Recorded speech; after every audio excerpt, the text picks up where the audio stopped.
الحمد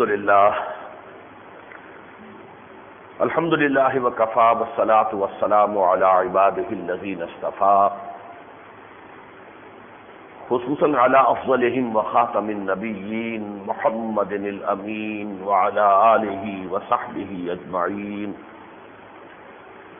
اما بعد فقد قال اللہ تبارک وتعالی كما ورد في سورة الاعراف: اعوذ باللہ من الشیطان الرجیم بسم اللہ الرحمن الرحیم.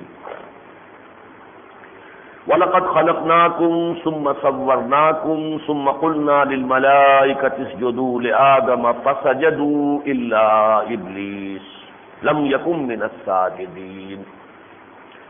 قَالَ مَا مَنَعَكَ أَلَّا تَسْجُدَ إِذْ أَمَرْتُكَ قَالَ أَنَا خَيْرٌ مِّنْهُ خلقتني من نار وخلقته من طين. قال فاهبط منها فما يكون لك أن تتكبر فيها فاخرج إنك من الصاغرين. قال أنظرني إلى يوم يبعثون. قال إنك من المنظرين. قال فبما أغويتني لأقعدن لهم صراطك المستقيم ثم لآتينهم من بين أيديهم ومن خلفهم وعن أيمانهم وعن شمائلهم ولا تجد أكثرهم شاكرين. قال اخرج منها مذءوما مدحورا لمن تبعك منهم لأملأن جهنم منكم أجمعين. ويا آدم اسكن أنت وزوجك الجنة فكلا من حيث شئتما ولا تقربا هذه الشجرة فتكونا من الظالمين. فوسوس لهما الشيطان ليبدي لهما ما وري عنهما من سوآتهما وقال ما نهاكما ربكما عن هذه الشجرة إلا أن تكونا ملكين أو تكونا من الخالدين. إلى قوله تعالى: يا بني آدم قد أنزلنا عليكم لباسا يواري سوآتكم وريشا ولباس التقوى ذلك خير ذلك من آيات الله لعلهم يذكرون. يا بني آدم لا يفتننكم الشيطان كما أخرج أبويكم من الجنة ينزع عنهما لباسهما ليريهما سوآتهما إنه يراكم هو وقبيله من حيث لا ترونهم إنا جعلنا الشياطين أولياء للذين لا يؤمنون. صدق الله العظيم. رب اشرح لي صدري ويسر لي أمري واحلل عقدة من لساني يفقهوا قولي. اللهم ربنا ألهمنا رشدنا وأعذنا من شرور أنفسنا. اللهم أرنا الحق حقا وارزقنا اتباعه وأرنا الباطل باطلا وارزقنا اجتنابه. اللهم وفقنا لما تحب وترضى. آمین یا رب العالمین. آج یونائٹڈ نیشنز آرگنائزیشن کے زیر اہتمام اس کی جنرل اسمبلی کا جو خصوصی اجلاس ہو رہا ہے، جس کو عنوانات دیے گئے ہیں بیجنگ+5 کانفرنس یا ویمن 2000 کانفرنس، اس کا آج اس وقت میرے نزدیک آخری اجلاس ہو رہا ہے، اس لیے کہ 9 تاریخ کو اسے اختتام پذیر ہونا تھا. ہمارے ہاں 9 جو ہے دوپہر تک آ چکی ہے، لیکن وہاں 9 کا بھی صبح کا آغاز ہونے والا ہے، تو گویا کہ ابھی کچھ دیر کے بعد اس کا اختتامی اجلاس ہوگا. الحمدللہ کہ اس شیطانی منصوبے کے ضمن میں بروقت ہمیں یہاں پاکستان میں اطلاع ہوئی اور اللہ نے ہمیں توفیق دی کہ ہم نے اس کے بارے میں لوگوں کو بھی آگاہی اور واقفیت جو ہے بہم پہنچائی، اویئرنیس پیدا کی. چنانچہ میں یہ سمجھتا ہوں کہ ہم سب کے شکریہ کے حقدار ہیں خالد بیگ صاحب، جو امریکہ میں مقیم ہیں، پاکستانی ہیں، جنہوں نے مجھے ای میل کے ذریعے سے اس کانفرنس کے جو مقاصد ہیں ان سے بھی مطلع کیا، اور 20 اپریل کو اس کا جو ایک ڈاکیومنٹ تیار ہو گیا تھا کہ جس پر در حقیقت تمام اقوام عالم سے دستخط حاصل کرنے کے لیے یہ اجلاس منعقد ہو رہا ہے، اس کے بھی جو سیلینٹ فیچر تھے، جو اہم چیزیں تھیں کہ جو ہماری دینی اور اخلاقی تعلیمات سے متصادم تھی، ان کو باقاعدہ اصل حوالوں کے ساتھ جو ہے وہ انہوں نے بیان کر دیا تھا. پھر اللہ کا شکر ہے کہ میں نے یہاں جمعے میں بھی خطاب کیا ندائے خلافت میں ہم نے ان کے اس مضمون کی تلخیص بھی دی۔ پھر یہ ہے کہ وہ امپیکٹ کا شمارہ بھی آ گیا جو لندن سے شائع ہوتا ہے، ایک ماہنامہ۔ اصل میں انہوں نے وہ مضمون اس کے لیے لکھا تھا، لیکن اس میں اشاعت سے قبل ہی انہوں نے ای میل کے ذریعے سے ہمیں بھیج دیا۔ بہرحال وہ شمارہ بھی بعد میں آ گیا۔ ہم نے وہ جو انگریزی کا اصل مضمون ہے اس کی صورت میں 10,000 کی تعداد میں شائع کر کے پورے پاکستان میں تنظیم اسلامی کی جو شاخیں ہیں ان کے ذریعے سے پھیلایا، اور پھر 20,000 کی تعداد میں اس کا مکمل اردو ترجمہ شائع کر کے عام کیا۔ مزید برآں یہ کہ نوائے وقت کے مدیر جناب مجید نظامی صاحب سے میں نے گفتگو کی، چنانچہ وہی 2 ورقہ جو تھا جو ہم نے شائع کیا تھا اسی کا عکس نوائے وقت میں جو اتوار کو اس کے کچھ انگریزی مضامین شائع ہوتے ہیں ان میں شائع ہوا۔ پھر کچھ دنوں کے بعد اس کا اردو ترجمہ بھی انہوں نے شائع کر دیا۔ اس کے ساتھ ہی یہ ہے کہ ہمارے ہاں کے جو ایک سینئر ایڈوکیٹ ہیں محمد اسماعیل قریشی صاحب، انہوں نے ریٹ پٹیشن دائر کی کہ حکومت پاکستان کو پابند کیا جائے کہ اول تو اس کانفرنس میں شرکت نہ کریں، اور اگر کریں تو یہ ہے کہ کوئی بھی شے جو کہ شریعت اسلامی سے متصادم ہو اس کی توثیق نہ کریں۔ الحمدللہ کہ اس کے نتیجے میں ڈپٹی اٹارنی جنرل صاحب نے عدالت کو یقین دہانی کرائی کہ ہم کوئی شے جو کہ اسلامی شریعت سے متصادم ہوگی اس کی توثیق نہیں کریں گے۔ اس کے ساتھ ہی ڈاکٹر محمود احمد غازی صاحب کا جو اس وقت جو بھی ہمارا ایک طبقہ علماء کا ہے، وہ عالم ہی نہیں ہے، دانشور بھی ہے، اور اس وقت وہ جو سب سے اونچی جو کونسل ہے ہماری اس کے رکن بھی ہیں، تو ان کی طرف سے بھی بیان آ گیا تھا کہ لوگوں کو مطمئن رہنا چاہیے کہ ہم اس کانفرنس میں کوئی بات بھی کہ جو اسلامی اصولوں کے خلاف ہے اسے نہیں مانیں گے، اور اس کے ضمن میں ہم نے اسلامی جو OIC ہے اور آرگنائزیشن آف اسلامک کنٹریز اور یہ کہ جو مسلمان حکومتیں ہیں ان کے ساتھ بھی ہم نے رابطہ قائم کیا ہوا ہے، اور انشاءاللہ وہاں پر ہمارا جو ہوگا وہ ایک متفقہ موقف سامنے آئے گا۔ اس ساری بات سے میں نے جو آپ کے سامنے رکھی ہے، مقصود یہ ہے کہ ہم اللہ کو شکر ادا کریں کہ یہ بات سامنے آئی ہے کہ ابھی امت مسلمہ پوری طرح سوئی ہوئی نہیں ہے۔ ایسے ہو سکتا تھا کہ اسی یعنی عدم واقفیت میں لوگوں کو پتہ چلتا اور ایک جو ہے کانفرنس طے بھی ہو جاتی اور اس پر انگوٹھے بھی لگ جاتے، دستخط اب ہو جاتے، بعد میں معلوم ہوتا یہ تو فیٹ اکمپلی ہے، یہ تو وہ شے ہے کہ جو ہو چکی ہے۔ الحمدللہ کہ اللہ تعالیٰ نے اس کی یہ شکل پیدا فرما دی کہ بر وقت جو ہے وہ کچھ احتجاج اور کچھ یہ ہے کہ اویئرنیس پیدا کرنے کی اللہ تعالیٰ نے ہمیں توفیق عطا فرمائی۔ تاہم ابھی صورت یہ ہے کہ ہمیں مطمئن نہیں ہونا چاہیے، بلکہ اس بات کی ضرورت ہوگی کہ باریک بینی کے ساتھ جائزہ لیا جائے کہ آخری ڈاکومنٹ جو وہاں منظور ہوتا ہے وہ کیا ہے۔ اس لیے کہ ہو سکتا ہے اس لیے کہ ہمارا دشمن جو ہے، جو اسلام کا دشمن ہے، جو شیطانی قوت ہے اس وقت، وہ بہت ہوشیار، بہت چالاک ہے۔ ہو سکتا ہے کہ چند چیزیں جو ہیں وہ ڈراپ بھی کر دیں، یا اس کے ضمن میں وہ صرف یہ کہ اپنی ملتوی کر دیں کہ ابھی ان ایشوز کے اوپر چونکہ کنسنسس نہیں ہو رہا ہے تو کسی نیکسٹ کانفرنس میں ہم ڈیفر کرتے ہیں، صرف ملتوی کرتے ہیں، پھر گفتگو ہوگی، اور وہ اپنے تمام ذرائع سے اور جو بھی ان کے پاس حاصل ہیں وہ ذریعے کہ جن سے وہ پریشرائز کر سکتے ہیں مسلمان ملکوں کو، اس سے رفتہ رفتہ جو ہے وہ جو ریزسٹنس ہے مسلمان ممالک کی اسے بریک کرنے کی کوشش کریں۔ بہرحال جو بھی اعلامیہ آئے گا ضرورت اس بات کی ہوگی کہ اس کو پوری باریک بینی سے جائزہ لیا جائے، اس لیے کہ ہمارے جو ذمہ دار حضرات ہیں اور خاص طور پر وہ لوگ کہ جو وہاں اس وقت پاکستان کو ریپرزینٹ کر رہے ہیں، ظاہر بات ہے یہ اسی ایلیٹ طبقے سے متعلق ہیں جو خود بہت مغرب زدہ ہے، ان کے ذہنوں پر مغربی تہذیب کے بڑے گہرے اثر ہیں، ان کی ویلیوز تقریباً وہی ہیں جو مغرب میں ہیں، اور یہ کہ ان کا جو تصور اسلام ہے وہ بھی مغرب گزیدہ ہے۔ جیسے مار گزیدہ ہوتا ہے جسے کہ سانپ نے ڈس لیا ہو تو مار گزیدہ کہلاتا ہے، اسی طرح ان کا تصور اسلام بھی جو ہے، انہوں نے اسلام سیکھا ہے تو اورینٹلسٹ کے ذریعے سے سیکھا ہے، مستشرقین کے ذریعے سے سیکھا ہے، عیسائی اور یہودی جو ہیں وہ جو دانشور ہیں ان کی کتابوں سے سیکھا ہے۔ اس لیے ہو سکتا ہے کہ وہ تو سمجھ رہے ہوں کہ یہ چیزیں جو ہیں اسلام کے خلاف نہیں ہیں، جبکہ اس کے اندر واقعتاً کوئی چیزیں اسلامی تعلیمات کے منافی آ جائیں۔ بہرحال ہمیں جاگتے رہنا ہے اور اللہ تعالیٰ ہمیں اس کی توفیق دے کہ بر وقت مطلع ہو کر عوام کو بھی ہم اس کے بارے میں باخبر کرتے رہیں۔ آج میں اس موضوع پر گفتگو کرنا چاہتا ہوں ایک خاص اعتبار سے، اس لیے کہ ایک بہت بڑا سوال سامنے آتا ہے، یہ سب کیا ہے، کیوں ہو رہا ہے؟ اس کا مقصد کیا ہے؟ آخر یہ حیوانیت اور یہ شیطنت جو ہے، اس کا جال کون پھیلا رہا ہے؟ کون سیاہی گھول رہا ہے وقت کے بہتے دریا میں؟ مقصود کیا ہے؟ پیش نظر کیا ہے؟ آخر انسان دشمنی جو ہے کہ انسان کو انسانیت سے جو ہے وہ بالکل بیگانہ کر کے اور حیوانیت کی سطح پر لایا جائے، تو اس میں کس کا فائدہ ہے؟ کس کی کوئی اپنی جو ہے کوئی پلاننگ ہے کہ جس کے لیے وہ یہ سارا کا سارا جال اور سازش کا جو ہے یہ تانا بانا بن رہا ہے؟ یہ میں چاہتا ہوں کہ آج اس کو ذرا، ویسے میں اس پر گفتگو کر چکا ہوں، لیکن یہ کہ آج ذرا بنیاد سے اس مسئلے کو میں اٹھانا چاہتا ہوں۔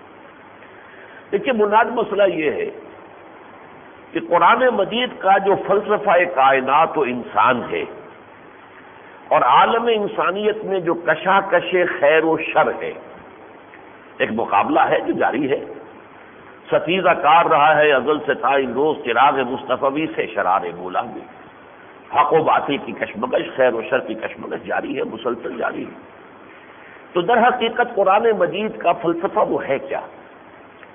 سب سے پہلے آپ اس میں یہ نوٹ کیجئے، قرآن مجید ہمیں یہ بتاتا ہے کہ اللہ تعالیٰ نے حضرت آدم کو خلیفۃ اللہ فی الارض کی حیثیت سے تخلیق فرمایا، انسان کو خلافت الہی عطا کی گئی، اتنا اونچا مقام، یعنی یوں سمجھیے کہ یہ پوری کائنات جو بنی اور اس کائنات کے اندر پھر زمین کا ایک ایسا نظام بنا کہ جس میں حیات کا امکان تھا، پھر اس میں حیات ارضی جو ہے اس کا آغاز ہوا، پھر وہ مراحل طے کرتے ہوئے انسان کا ظہور ہوا، اور پھر حضرت آدم علیہ السلام جو ہے ان کو اللہ تعالیٰ نے خلافت عطا فرمائی۔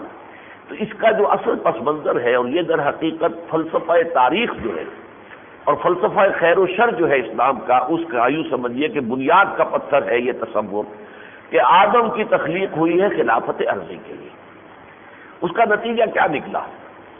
اگر آدم کو خلافت الہی دی گئی ہے اس پوری زمین کے لیے، تو نمبر ایک تو یہ کہ کل کائنات انسان کے لیے مسخر کر دی گئی۔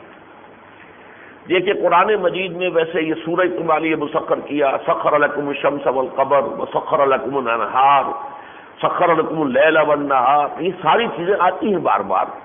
اللہ نے تمہاری ضروریات کی بہم رسانی میں ہی سورج کو لگا رکھا ہے، تمہاری خدمت میں ہی چاند کو لگا رکھا ہے، یہ دریا لگا رکھے ہیں تمہارے لیے ہی بہائے دیے ہیں، زمین کے اندر یہ رویدگی کی صلاحیت تمہارے لیے پیدا کی ہے۔ تو یہ تو بے شمار مرتبہ آیا ہے، لیکن ایک آیت جو قرآن مجید میں 2 مرتبہ آئی ہے وہ میرے نزدیک بہت پروفاؤنڈ ہے۔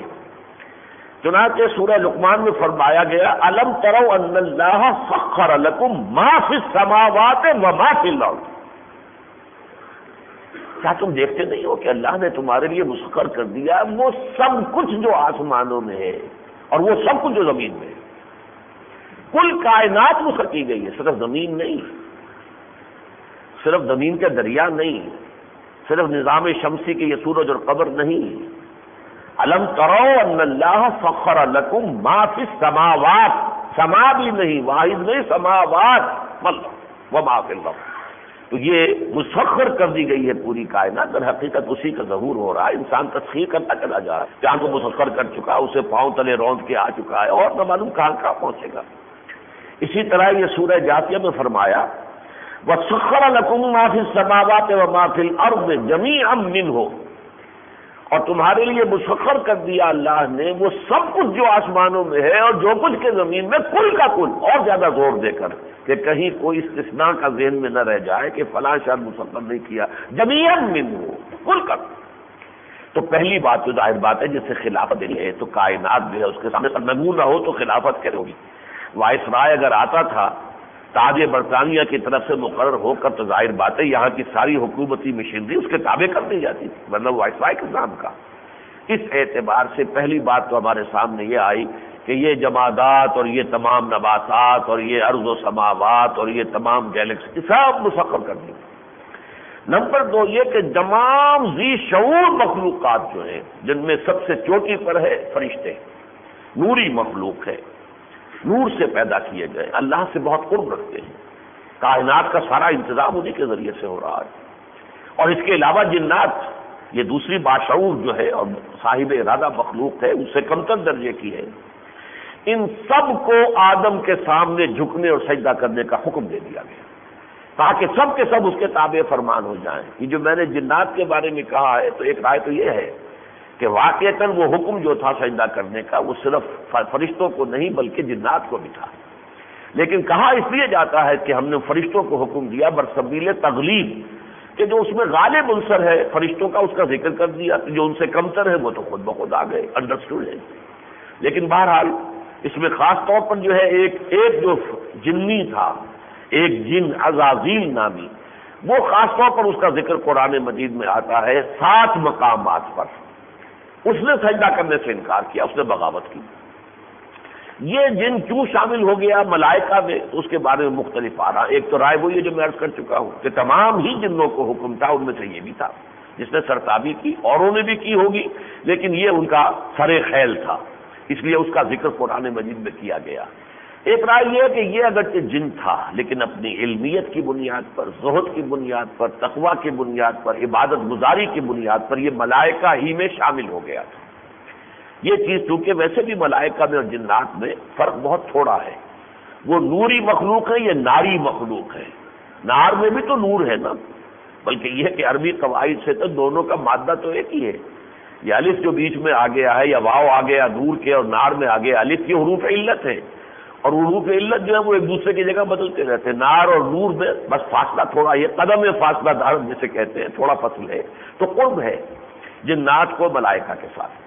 بہرحال یہ جو ہے معاملہ کہ ابلیس نے انکار کیا، علم بغاوت بلند کیا، اور پھر یہ کہ اس نے یہ اللہ سے ایک مہلت مانگ کر کے اللہ اگر تو مجھے قیامت تک کے لیے زندگی عطا کر دے تو میں ثابت کر دوں گا کہ یہ آدم اور اس کی ذریت اس منصب کی اہل نہیں ہے، میں انہیں گمراہ کر کے چھوڑوں گا، میں انہیں غلط راستے کے اوپر لے جاؤں گا، میں ان کو جو ہے ہر اعتبار سے تیری جو توحید کی صراط مستقیم ہے اس سے میں موڑ کر مختلف پگڈنڈیوں پر لے کر جاؤں گا، اور تو دیکھے گا کہ ان میں سے اکثریت جو ہے ان کی اکثریت تیرے فرما بردار اور تیرے جو بھی شکر کرنے والے بندوں میں سے نہیں۔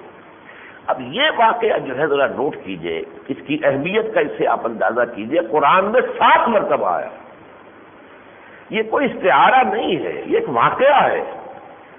اس لیے کہ اب بہرحال جاؤ ایک خاص دور شروع ہوا تھا سائنس کے آنے کے بعد، اور نیوٹونین سائنس کا دور، اور اس میں سر سید احمد وہ اللہ تعالیٰ انہیں معاف کرے، انہوں نے جو بھی ایک نیا علم کلام شروع کیا کہ نہ فرشتوں کا کوئی وجود ہے نہ جنات کا کوئی وجود ہے، تو یہ سب غلط ہے۔ فرشتوں کا اپنا ایک صاحب تشخص وجود ہے، اگرچہ غیر مرئی ہے، وہ ہمیں ہم نہیں دیکھ سکتے، لیکن فرشتہ انسانی شکل اختیار کر سکتا ہے۔ حضرت جبرائیل بارہا انسانی شکل میں حضور کی خدمت میں حاضر ہوئے، حدیث جبرائیل تو ام السنہ کہلاتی ہے۔ اس طرح جنات آگ سے پیدا کیے گئے ہیں، وہ آگ نہیں ہے، آگ سے پیدا کیے گئے، ہم مٹی سے پیدا کیے گئے، مٹی نہیں ہے ہم۔ اب مٹی تو نہیں ہے یہ میرا جسم اور آپ کا جسم، ٹھیک ہے مرنے کے بعد مٹی ہو کر مٹی میں مل جائے گا، اس وقت تو مٹی نہیں ہے، پروٹوپلازم ہے، یہ لیونگ میٹر ہے۔ اس لیے ہم بنے تو ہیں خاک سے، لیکن یہ کہ اس وقت خاک نہیں ہے۔ اسی طریقے سے جنات جو ہیں ان کی پیدائش ہوئی ہے، تخلیق ہوئی ہے آگ سے، آگ نہیں ہے۔ لیکن یہ کہ یہ جو جنات ہیں یہ بھی غیر مرئی ہے، ہمیں نظر نہیں آتے۔ یہ 2 مخلوقات ایسی ہیں کہ جو ہمیں نظر نہیں آتے۔ البتہ جنات بھی انسانی شکل اختیار کر سکتے ہیں اور انسانی معاشرے میں آ سکتے ہیں۔ تو یہ ہے وہ عقائد در حقیقت کے جو اس دور میں آ کر جب یہ مغربی سائنس آئی اور نیوٹونین ایرا فزکس کا آیا تو ان کے بارے میں ہم میں سے اکثر لوگوں کے ذہن جو ہے جدید تعلیم یافتہ لوگوں کے وہ ذرا متزلزل سے ہیں۔ کچھ مانتے تو ہیں چلیے لکھا ہے قرآن میں فرشتے، قرآن میں جنات کا ذکر ہے، لیکن شکوک و شبہات، وہ جیسے کہ قرآن مجید میں منکرین قیامت کا ایک قول نقل ہوا ہے، ان نظن الا ظنا وما نحن بمستيقنين۔ ہاں کچھ گمان سا تو ہوتا ہے کہ جو آپ کہہ رہے ہیں کہ واقعی دوبارہ اٹھایا جائے گا، ہمیں حساب کتاب ہوگا، بات معقول ہے کہ جزا و سزا ہونی چاہیے، نیکوکاروں کو ان کے نیکوکاری کا جو صلہ ملنا چاہیے، بدکاروں کو مجرموں کو ان کی بدکاری کی سزا ملنی چاہیے، سمجھ میں آتی ہے بات۔ ان نظن الا ظنا، ظن کی حد تک تو واقعی آپ کی بات جو ہے ہمیں سمجھ میں آتی ہے، وما نحن بمستيقنين، لیکن اس پر دل نہیں ٹھکتا، یقین قائم نہیں ہو رہا ہمارے ذہنوں کے اندر، ہمارے دلوں میں۔ تو اکثر و بیشتر آج کا جدید تعلیم یافتہ انسان جو ہے وہ ان چیزوں کے بارے میں مانتا تو ہے، اب تو قرآن میں ہے، حدیث میں ہے، تمام علماء کہتے ہیں کہ ماننا چاہیے، یہ عقائد میں شامل ہے تو مان تو لیتے ہیں، لیکن یہ کہ وہ یقین کہ یہ حقائق ہیں. اور میں آپ سے کر رہا ہوں کہ یہ معاملہ قرآن میں 7 جگہ بیان ہوا کہ فرشتوں کو حکم دیا گیا کہ وہ آدم کے سامنے جھکے، اور وہ سب کے سب جھکے. فسجد الملائکۃ کلھم اجمعون، کل کے کل سب کے سب جمع ہو کر یکبارگی آدم کے سامنے جھک گئے، سجدے میں گر گئے، الا ابلیس، سوائے ابلیس کے. اور پھر ابلیس نے جو عالم بغاوت بلند کیا تو اس پر جو مکالمہ ہوا ہے، تو ویسے تو یہ قصہ جو ہے 7 سورتوں میں آیا. سورہ بقرہ مدنی سورت یہ ایک ہی ہے جس میں اس کا ذکر ہے. 6 سورتیں مکی ہیں، سورہ اعراف، سورہ حجر، سورہ بنی اسرائیل، سورہ کہف، سورہ طٰہٰ، سورہ صاد. 6 مکی صورتوں میں اور 7ویں مدنی سورت سورہ بقرہ میں یہ واقعہ جو ہے کہ آدم کے سامنے سجدے کا حکم دیا گیا تمام فرشتوں کو، اور تمام فرشتوں نے سجدہ کیا. انکار کیا ابلیس نے، ابا واستکبر وکان من الکافرین. اب یہ کہ اس کی جو ایک روداد قرآن مجید میں آئی ہے، ویسے سورہ بقرہ میں بھی آئی ہے، لیکن میں یہ سورہ اعراف کی روداد آپ کو سنا رہا ہوں. زیادہ وضاحت کا موقع نہیں ہے اس لیے کہ لمبی بات ہے، لیکن ترجمے سے وہ ساری بات جو ہے وہ آپ کے سامنے آ جانی چاہیے. فرمایا وَلَقَدْ خَلَقْنَاكُمْ ثُمَّ صَوَّرْنَاكُمْ ثُمَّ قُلْنَا لِلْمَلَائِكَةِ اسْجُدُوا لِآدَمَ فَسَجَدُوا إِلَّا إِبْلِيسَ. اور دیکھو اے انسانوں، ہم نے تمہیں بنایا اور پھر تمہاری جو ہے ایک خاص صورت گری کر دی. پھر ہم نے کہا فرشتوں سے کہ جھک جاؤ آدم کے سامنے، سجدہ کرو آدم کو. فسجدوا، تو ان سب نے سجدہ کیا، الا ابلیس، سوائے ابلیس کے. اس کے ضمن میں وضاحت ہے سورہ کہف میں جب یہ مضمون آیا، کان من الجن ففسق عن امر ربہ، وہ جنات میں سے تھا، اس لیے اس نے اپنے رب کی نافرمانی کی. اس لیے کہ فرشتہ کوئی اللہ کے حکم سے سرتابی نہیں کرتا، وہ تو یفعلون ما یؤمرون، لا یعصون اللہ ما امرهم ویفعلون ما یؤمرون. وہ اللہ کی نافرمانی نہیں کرتے، ہر کام جو اللہ حکم دیتا ہے بجا لاتے ہیں، اور وہ در حقیقت جو بھی حکم ہوتا ہے وہی کرتے ہیں. لیکن یہ چونکہ جن تھا، صرف اپنے علم کی وجہ سے، زہد اور عبادت کی وجہ سے فرشتوں میں شامل ہو گیا تھا، تو اس کے اندر وہ شیطنت پیدا ہو گئی. لم یکن من الساجدین، وہ سجدہ کرنے والوں میں سے نہ ہوا. قال ما منعک الا تسجد اذ امرتک، اللہ نے پوچھا کیا کس شے نے تجھے روکا ہے اے ابلیس کہ تو نے سجدہ نہیں کیا جبکہ میں نے تجھے حکم دیا. قال انا خیر من، اس نے کہا میں اس سے بہتر ہوں.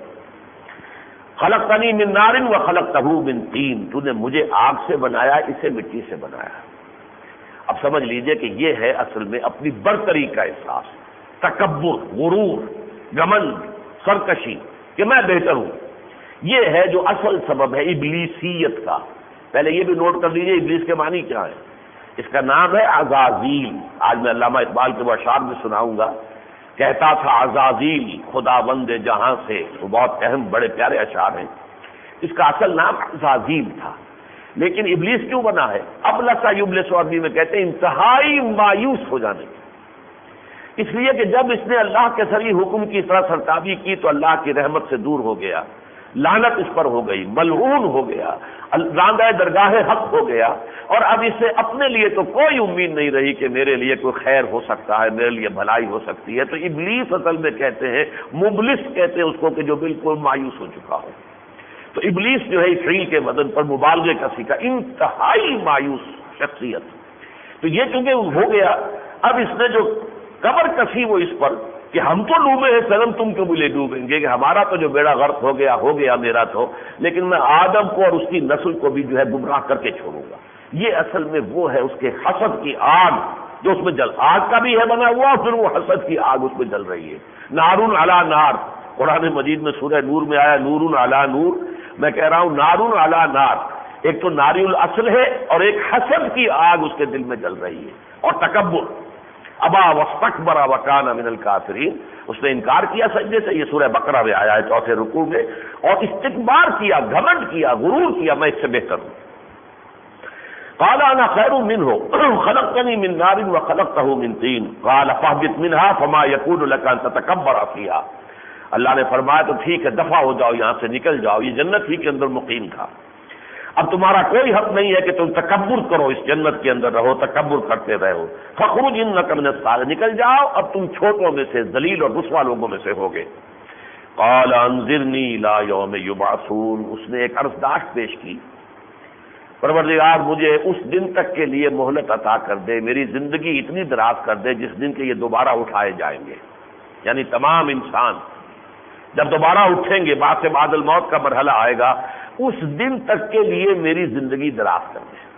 یہ نوٹ کر لیجئے، ان کی جنات کی زندگیاں ہماری زندگیوں سے زیادہ طویل ہیں، 1000 برس کی بھی ہو سکتی ہے، 2000 برس کی بھی ہو سکتی ہے، لیکن یہ کہ ابدی زندگی نہیں ہے کسی کے لیے ان میں سے، یہ زندگی خاص طور پر صرف اس عزازیل نامی جن کی ہے جس نے کہ اللہ سے خصوصی مہلت مانگی کہ میں اس آدم اور اس کی نسل کو تباہ اور برباد کر کے اور تجھے دکھا دوں گا، ثابت کر دوں گا تیرے سامنے کہ یہ اس منصب کے اہل نہیں ہے جو منصب تو نے انہیں عطا فرمایا، لہذا اس کے لیے مجھے مہلت درکار ہے۔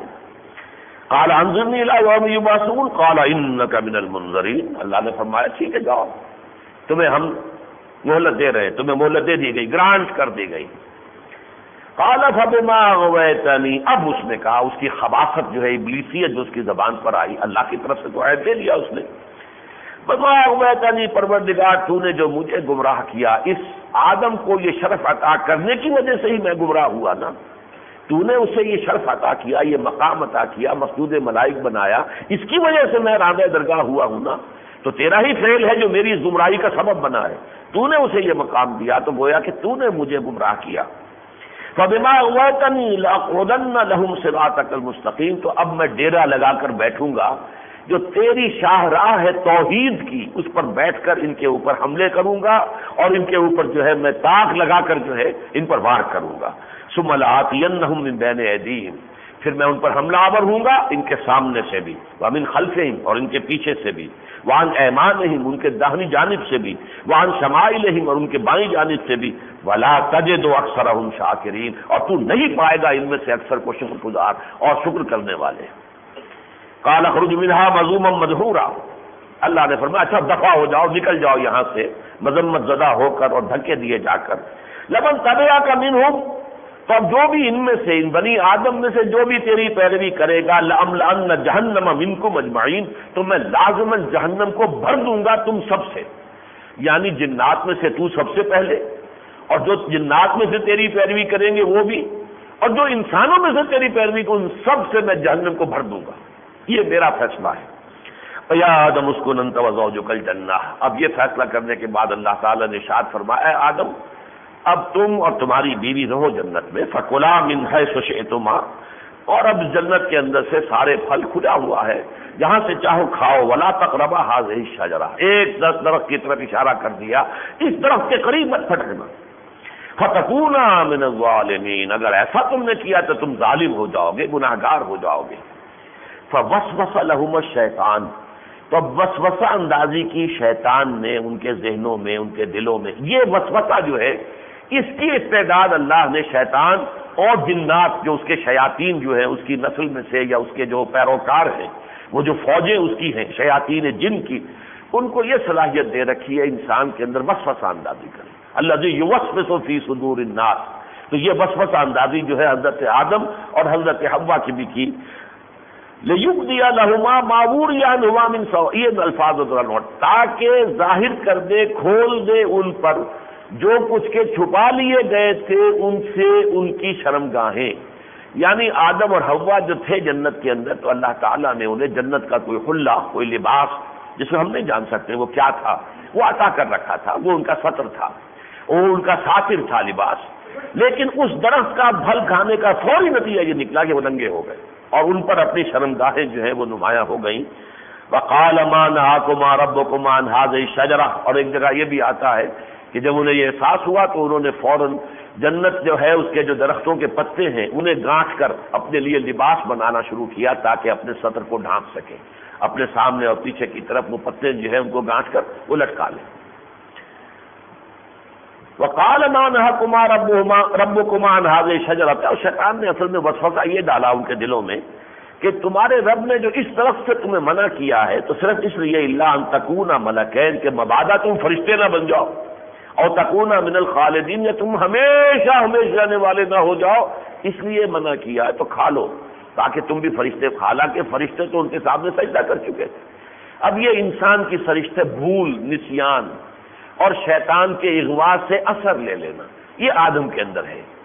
آدم جو ہے اس کو شیطان بہکا سکتا ہے، اگرچہ اختیار نہیں ہے اسے، لیکن وسوسہ اندازی کر کے طرح طرح کے خیالات پیدا کر کے غلط راستے پر ڈال سکتا ہے۔ وَقَاسَمَهُمَا إِنِّي لَكُمَا لَمِنَ النَّاصِحِينَ، اور اس نے قسم کھائی دونوں کے سامنے کہ میں تمہارا خیر خواہ ہوں، جو تم سے کہہ رہا ہوں کہ کھا لو اس درخت کو، میں صحیح تمہاری خیر خواہی میں کہہ رہا ہوں۔ فَدَلَّاهُمَا بِغُرُورٍ، تو پھر یہ کہ وہ اس نے دھوکے سے انہیں پھسلا لیا۔ فَلَمَّا ذَاقَا الشَّجَرَةَ بَدَتْ لَهُمَا سَوْآتُهُمَا وَطَفِقَا يَخْصِفَانِ عَلَيْهِمَا مِنْ وَرَقِ الْجَنَّةِ، وہ الفاظ آ گئے۔ تو جب ان دونوں نے اس درخت کے پھل کا مزہ چکھ لیا تو ان کی شرمگاہیں ان کے سامنے نمایاں ہو گئیں، کھل گئیں، اور اب وہ لگے درخت کے جو جنت کے درختوں کے پتوں کو گانٹ کر اس سے اپنا لباس اور سطر جو ہے ڈھانپنے کے لیے۔ اس کے بعد اب میں ذرا چند آیتیں چھوڑ کر آگے جا رہا ہوں۔ یہ سارا قصہ بیان کر کے اب بنو آدم سے خطاب ہے۔ یا بنی آدم قد انزلنا علیکم لباسا یواری سوآتکم وریشا، اے بنو آدم دیکھو ہم نے تمہارے لیے لباس اتارا ہے، یہ ریشے اتارے، فائبرز اتارے ہیں جن سے کہ تم لباس بناتے ہو۔ کاٹن بھی اللہ نے بنایا، سلک کا جو ہے وہ جو کیڑا ہے وہ بھی اللہ کا پیدا کرتا ہے جسے سلک جو ہے بنتی ہے، جو بھی کچھ فائبر تمہارے استعمال ہوتے ہیں کہ جن سے تم لباس اور کپڑا بنتے ہو، اور اس کا اپنا لباس اللہ نے عطا کیا ہے نا۔ یا بنی آدم قد انزلنا علیکم لباسا، ہم نے یہ لباس اس لیے اتارا ہے یواری سوآتکم وریشا، کہ تمہاری شرم گاہوں کو ڈھانپے۔ سطر جو ہے یہ گویا کہ سب سے پہلا مقصد ہے لباس کا، وریشا آرائش بھی ہے، یعنی ایک تو سطر ہے، سطر کا تقاضا تو یہی ہے کہ مردوں کا ناف کے اوپر سے لے کر اور گھٹنوں کے نیچے تک یہ ڈھکا یہ سطر ہے، باقی پورا جسم کھلا ہوا ہو تو اس میں کوئی وہ اس حکم کی خلاف ورزی نہیں۔ لیکن آرائش، ریشہ، اچھا لباس پہننے کے لیے آپ قمیص بنا رہے ہیں اور آپ شلوار بنا رہے ہیں، یہ جو بھی لباس آپ نے اور بنائی ہے تو یہ تو آرائش ہے اضافی۔ سطر جو ہے وہ اس حد تک ہے۔ عورت کا سطر جو ہے پورا جسم ہے، ٹخنے سے لے کر اور باقی پورا جسم سوائے چہرے کی ٹکیا اور ہاتھ، ٹخنے سے نیچے پاؤں اور یہ کلائی سے نیچے ہاتھ، اور یہ چہرے کی ٹکیا، سر نہیں، سر کے بال نہیں، سب سطر ہیں، لیکن یہ تین چیزیں ہیں جو سطر سے فارغ ہے، باقی پورا جسم سطر ہے۔ مستور رہنا چاہیے، چھپا رہنا چاہیے، ڈھکا رہنا چاہیے، اسی لیے عورت کو کہتے ہیں مستورات ہیں، عورتوں مستورات، چھپی ہوئی چیزیں، سطر کہتے ہیں چھپنے کو، پردے کو، تو مستورات جو ہے چھپی ہوئی چیزیں، چھپی ہوئی مخلوق اللہ کی۔ تو فرمایا ہم نے تمہارے لیے لباس اتارا ہے یواری سوآتکم، اس کا پہلا مقصد تو یہ ہے کہ تمہاری شرمگاہوں کو ڈھانپے، وریشا، اور دوسرا یہ کہ اضافی طور پر یہ تمہارے لیے آرائش ہو۔ وَلِبَاسُ التَّقْوَىٰ ذَٰلِکَ خَیْرٌ، اور ان سب سے اوپر ایک لباس تقویٰ ہے، وہ بہت ہی بہتر ہے۔ یہ انسان کی شخصیت ہے جس میں شرم ہے، حیا ہے، یہ شرم اور حیا اور عصمت اور عفت یہی تو ہے نا، یہ در حقیقت والحیاء شعبۃ من الایمان، یہ حیا جو ہے یہ تو ایمان کے شاخوں میں سے ایک شاخ ہے۔ یہ جو ہے لباس التقویٰ ذالک خیر، یہ تو سب سے ہی اعلیٰ ہے۔ ذالک من آیات اللہ لعلہم یذکرون، یہ اللہ کی آیات میں سے ہے جو ہم تمہیں سنا رہے ہیں تاکہ یہ نصیحت اخذ کریں۔ یا بنی آدم لا یفتننکم الشیطان، اے بنی آدم دیکھنا تمہیں یہ شیطان فتنے میں نہ ڈالنے پائے، تمہیں گمراہ نہ کرنے پائے۔ کما اخرج ابویکم من الجنہ، جیسے کہ اس نے تمہارے جو جد امجد ہیں حضرت آدم اور تمہاری جدہ امجدہ جو ہے جو حضرت حوا، ان کو جو نکلوایا تھا جنت سے، تو کہیں تمہیں بھی نہ نکلوا دے اور ہمیشہ کے لیے محروم کر دے۔ ینزع عنہما لباسہما، اور انہیں اتروا دیا تھا ان سے ان کا وہ لباس جو اللہ نے جنت کا انہیں لباس عطا کر رکھا تھا، لیریہما سوآتہما، تاکہ وہ انہیں دکھا دے اور کھول دے ان کے سامنے ان کے شرمگاہوں کو۔ انہ یراکم، دیکھو وہ شیطان تم پر حملہ آور ہوتا ہے، تمہیں تاکتا ہے، تمہیں دیکھتا ہے۔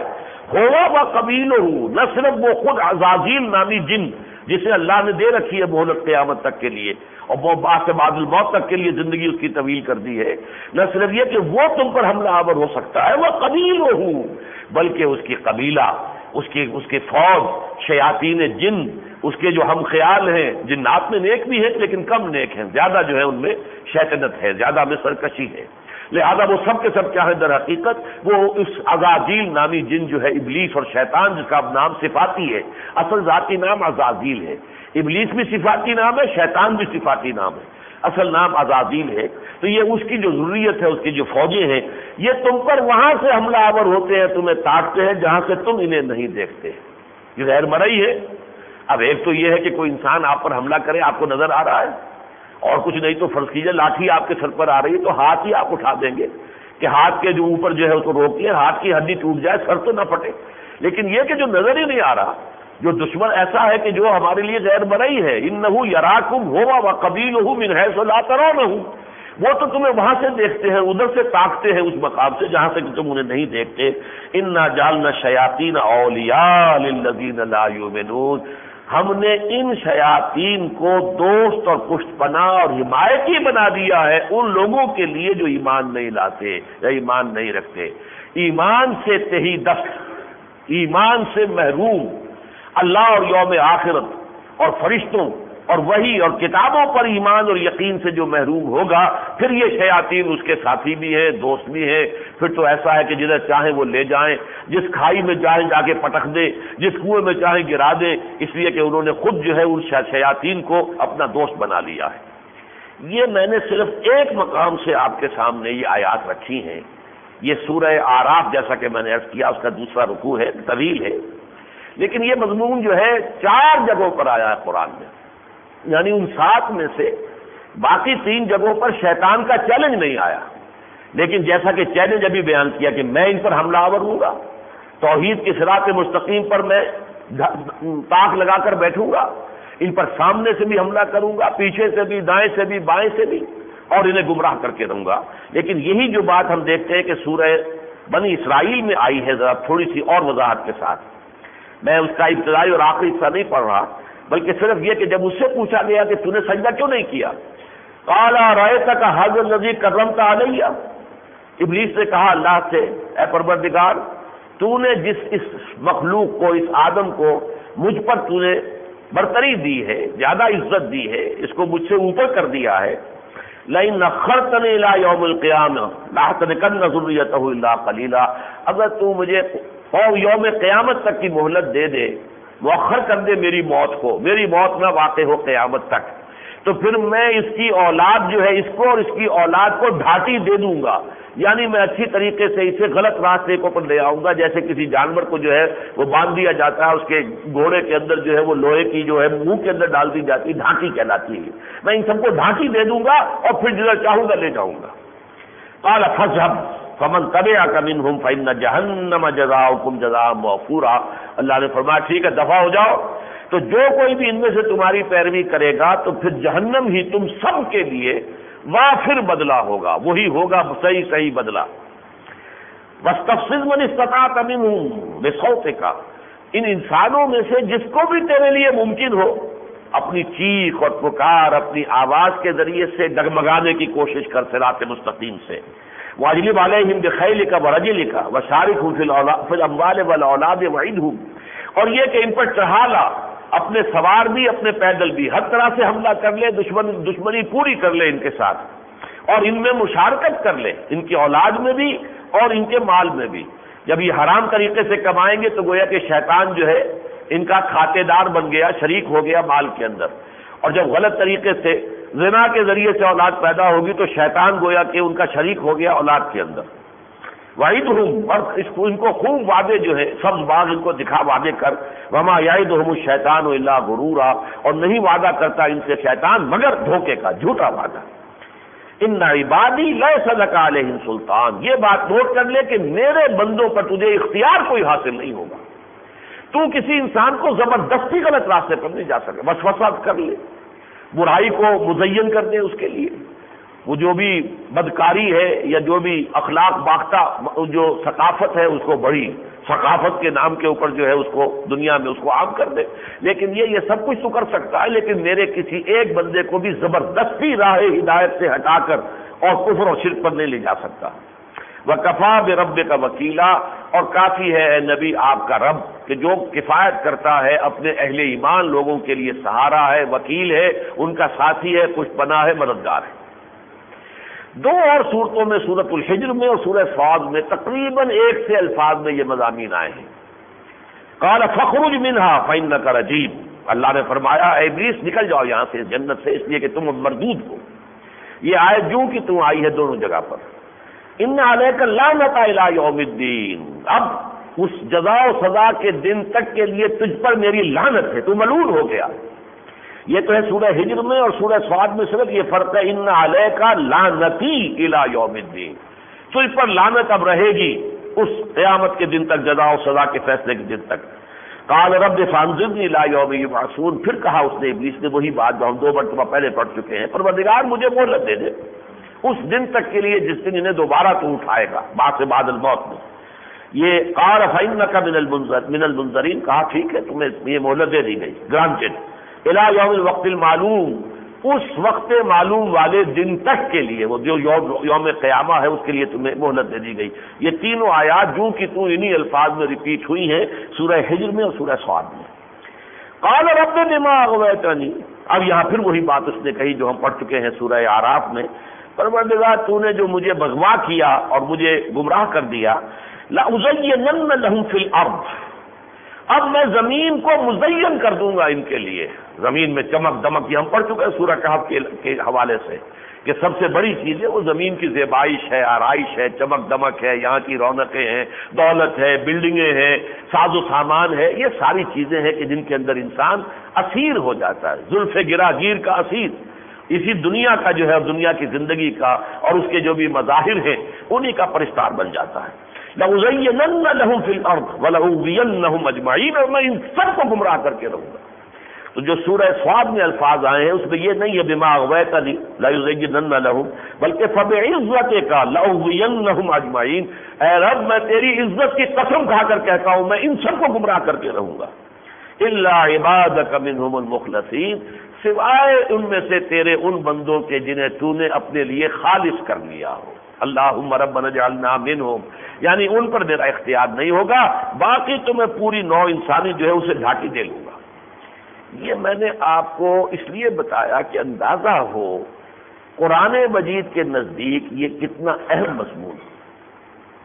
7 مقامات پر اس کا آنا، آدم کے سامنے سجدے کا حکم تمام فرشتوں کو، سب کا سجدہ کرنا سوائے ابلیس، 4 مقامات پر صراحت کے ساتھ کہ اس نے پھر کہا کہ میں انسانوں کو گمراہ کر کے چھوڑوں گا، یعنی وہ تکبر اور حسد، یہ تکبر کی وجہ سے گمراہ ہوا، اور آدم کے ماں کی وجہ سے اور جو عزت دی گئی اس کی وجہ سے حسد پیدا ہوا۔ یہ 2 بیماریاں ہیں اصل، تکبر اور حسد، اس بنا پر اس کے اندر دشمنی ہے، اس کا اپنا کوئی فائدہ ہو، کوئی فائدہ نہیں اس کا، اسے تو جو برباد ہونا ہے وہ ہو چکا ہے، لیکن یہ کہ وہ اپنے اس غصے کی وجہ سے، اپنے حسد کی وجہ سے نوع انسانی کی دشمنی اس کے اندر پلی ہوئی ہے۔ وہ تمہارے لیے ان شیطان لکم عدو فاتخذوہ عدوا، اے بنی آدم یہ شیطان تمہارا دشمن ہے، اسے اپنا دشمن بناؤ، دشمن سمجھو، تم تو اس کو دوست بنائے پھرتے ہو۔ افتتخذونہ وذریتہ اولیاء من دونی وہم لکم عدو، کیا تم اس شیطان لعین کو اور اس کی جو ذریت ہے اس کو تم میرے سوا مجھے چھوڑ کر انہیں دوست بنا رکھا ہے تم نے، حالانکہ وہ تمہارے دشمن ہیں۔ تو پہلی بات تو یہ سمجھ میں آئی کہ در حقیقت یہ اہمیت کے اعتبار سے یہ مضمون سامنے رہنا چاہیے کہ اس دنیا میں، عالم انسانی میں جو شر اور شر کی دعوت اور شر کی طرف ترغیب اور بدی کی طرف، اور خاص طور پر لباس اتروانا، ننگا کر دینا، عریاں کر دینا، یہ گویا کہ 2 جگہ قرآن مجید میں ذکر ہو رہا ہے۔ یہ در حقیقت شیطان لعین، عزازیل لعین، ابلیس اور شیطان جسے ہم کہتے ہیں، یہ اس نے وہ کمر کسی ہوئی ہے، ادھار کھڑایا ہوا اس نے اس پر کہ اس نے جو بھی مہلت اللہ تعالیٰ سے مانگی ہے اس کو وہ اسی کام کے لیے صرف کرے گا۔ اب ذرا آگے چلیے، دوسرا نقطہ، حضرت ابراہیم علیہ الصلوۃ والسلام کو اللہ تعالیٰ نے امامت الناس کے منصب پر فائز فرمایا۔ پہلا مرحلہ میں نے بیان کیا ہے، حضرت آدم کو خلافت فی الارض، آدم اور نسل آدم خلافت عطا کر دی گئی۔ اب اس نسل آدم نے امامت کا منصب عطا کیا ہے حضرت ابراہیم علیہ السلام کو۔ وَإِذِ ابْتَلَىٰ إِبْرَاهِيمَ رَبُّهُ بِكَلِمَاتٍ فاتمہن قال انی جاعلک للناس اماما قال ومن ذریتی قال لا ینال عہد الظالمین. اور یاد کرو جبکہ ابراہیم کو آزمایا اس کے رب نے بہت سے بڑے بڑے کٹھن اور کڑے امتحانوں میں، وہ ان سب میں پورا اترا، سب میں پاس ہو گیا، کامیاب ہو گیا علیہ الصلاۃ والسلام. وفداہ آباؤنا و امہاتنا قال انی جاعلک للناس اماما. اللہ نے فرمایا کہ اب میں تمہیں پوری نوع انسانی کا امام بنانے والا ہوں. قال ومن ذریتی، ابراہیم نے پوچھا اور میری نسل میں سے، میری اولاد میں سے؟ قال لا ینال عہد الظالمین. اللہ نے فرمایا میرا یہ عہد جو ہے ظالموں کے ساتھ شامل نہیں ہے، تمہاری اولاد میں سے جو ظالم ہوں گے، جو غلط راستے پر پڑ جائیں گے، وہ اس میں شامل نہیں ہوں گے. ہاں تمہاری اولاد میں سے جو نیکوکار ہوں گے، جو تمہاری پیروی کریں گے، گویا کہ امپلائڈ ہے، ان کو یہ امامت ملے گی. اب اس کو ذرا سمجھیے، وقت چونکہ تیزی سے ختم ہو رہا ہے، مجھے اس مضمون کو مکمل کرنا ہے، اور آج ذرا تیار ہو جائیے، موسم بھی اچھا ہے، تھوڑا سا اضافی وقت میں لے لوں گا. سب سے پہلی امت مسلمہ پیدا، دیکھیے امام سے ہی امت کا لفظ بنا ہے، مادہ ایک ہی ہے، حمزہ میم میم، یا آپ کہیں گے الف میم میم، اما یا امو، قصد کرنا، ارادہ کرنا. امام جس کا لوگ ارادہ کرتے ہیں، جس کے پیچھے چلتے ہیں. امہ، یہ امہ ہے. تو ایک پہلی امت مسلمہ حضرت ابراہیم کی نسل میں حضرت یعقوب علیہ الصلوۃ والسلام کی اولاد میں سے بنی اسرائیل کی شکل میں پہلی امت مسلمہ، اسے گویا کہ امامت الناس، جس کا کہ وعدہ کیا تھا حضرت ابراہیم سے، اس کی عملی شکل ہوئی امامت بنی اسرائیل. چنانچہ انہیں فضیلت دی گئی. میں یہ مضمون پہلے بیان کر چکا ہوں ان اجتماعات کے اندر، 2 مرتبہ تو صرف سورہ بقرہ میں ہے، یا بنی اسرائیل اذکروا نعمتی التی انعمت علیکم وانی فضلتکم علی العالمین، میں نے تمہیں تمام جہان والوں پر فضیلت دی. جب امامت دی ہے تو امامت سے تو فضیلت ہونی تھی. جو ابراہیم کو فضیلت عطا ہوئی ہے پوری نوع انسانی پر امامت کی، تو اسی کا ظہور ہے کہ بنی اسرائیل کو فضیلت عطا کی گئی تمام اقوام عالم پر. پھر انہیں کتاب تورات انہیں دی گئی، زبور انہیں دی گئی، انجیل انہیں دی گئی. 1400 برس تک نبوت اور رسالت کا تار ٹوٹا ہی نہیں. ایک نبی فوت ہوا، دوسرا نبی اس کی جگہ کھڑا ہے، موجود ہے. 1400 برس، 1400 قبل مسیح سے لے کر اور حضرت مسیح علیہ السلام تک یہ نبوت کی دوڑ جو ہے ٹوٹی نہیں. کلما ہلاک نبی خلفہ نبی، حضور کے اپنے الفاظ ہیں. یہ بخاری شریف میں جب بھی کوئی نبی فوت ہوا اس کی جگہ دوسرا نبی. حضرت داؤد فوت ہوئے، حضرت سلیمان، وہ بھی خلیفہ تھے، یہ بھی خلیفہ ہے، وہ بھی نبی تھے، یہ بھی نبی ہے. لیکن اس کا جو ایک منفی نتیجہ نکلا، ان میں گھمنڈ اور غرور پیدا ہو گیا کہ ہم کوئی شے ہیں جو اللہ تعالیٰ نے ہمیں یہ کچھ دیا ہے، ہمیں نوازا ہے، ہمیں فضیلت دی ہے، ہمیں چن لیا ہے. تو گویا کہ کوئی ہمارا ذاتی وصف ہے، کوئی ہمارے اندر کوئی ہماری اپنی قدر و قیمت یہ ہے، انٹرنسک ہماری ویلیو ہے، جس کی وجہ سے کہ ہمیں یہ مقام عطا ہوا ہے. اس گھمنڈ اور غرور اور تکبر کا نتیجہ یہ نکلا کہ ان کے اندر یہ چیز جو ہے ان کے شعور کے رگوں پے میں سرایت کر گئی، ریشے ریشے میں. You are the chosen people of the Lord, تم خدا کے برگزیدہ اور چنے ہوئے لوگ. یہ ہر یہودی بچے کی گھٹی میں بات ڈال دی جاتی ہے، you are the chosen people of the Lord. کس حد تک غلط بات نہیں تھی، میں تفصیل سے بیان کر چکا ہوں اپنے خطاب میں کہ واقعی اللہ نے چوز کیا. لیکن اس کا دوسرا حصہ ان کے ذہن سے نکل گیا کہ یہ مشروط ہے، اگر ابراہیم کے راستے پر چلو گے تو یہ تمہارے پاس امامت رہے گی. اس راستے کو چھوڑ کر دنیا پرستی میں، شہوت پرستی میں، دولت پرستی میں اگر تم نے غلط راستہ اختیار کیا، شریعت کا راستہ چھوڑ دیا، اللہ کے دین کو طرف جو ہے پشت کر لی، اللہ کی کتاب کو جو ہے اپنی پیٹھوں کے پیچھے پھینک دیا، نبذ فریق من الذین اوتوا الکتاب کتاب اللہ وراء ظہورہم، اگر یہ کرو گے تو وہ وعدہ نہیں ہے، پھر تم chosen people of the lord نہیں ہو. لیکن یہ بات سامنے نہیں رہی، وہ بات صرف رہی کہ we are the chosen people of the Lord. یہ تو گویا کہ ابتدا ہی سے بنی اسرائیل میں اس خیال اور اس عقیدے کی جو ہے جراثیم جو ہے جڑ پکڑ گئے تھے. لیکن ذرا دیر کے بعد تالمود کا جب زمانہ آیا ہے، تالمود اصل میں یہ کوئی آسمانی کتاب نہیں ہے، یہ علماء یہود کے فتاوا ہیں. انہوں نے عقائد، جیسے ہمارے ہاں تو آپ کو معلوم ہے کہ سیرت کی کتاب علیحدہ ہوئی، عقائد کی کتابیں علیحدہ ہو گئیں، حدیث کی کتابیں علیحدہ ہو گئیں، فقہ کی کتابیں علیحدہ ہو گئیں. ان کے ہاں ان سب کا مجموعہ تالمود ہے. تالمود میں آ کر یہ بات یہاں تک پہنچ گئی کہ انسان تو صرف ہم ہیں، باقی جو نوع انسانی نظر آتی ہے یہ انسان نما حیوان ہے، نظر آتے ہیں انسان، دو ٹانگوں پر چلنے والے، لیکن ہے حیوان، یہ انسان نہیں ہے۔ اس کے لیے نام انہوں نے ایجاد کر دیا، گوئمز، جنٹائلز۔